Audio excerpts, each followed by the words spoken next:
తాత్కాలికంగా ఏదో విజయం సాధించినట్టు కనపడినా అది అక్కడ విజయమే లేదు. ఎలాగైతే మరీచిక ఒక ఎండమావులు అనమాట.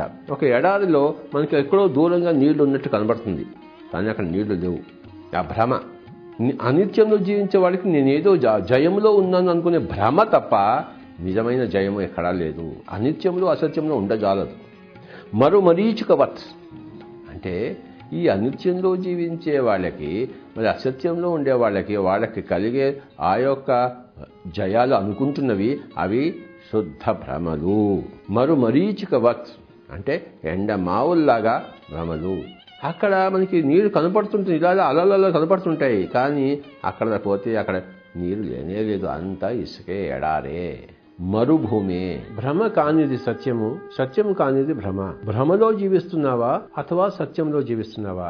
భ్రమలో జీవిస్తే నీకంతా దుఃఖమే, అపజయమే.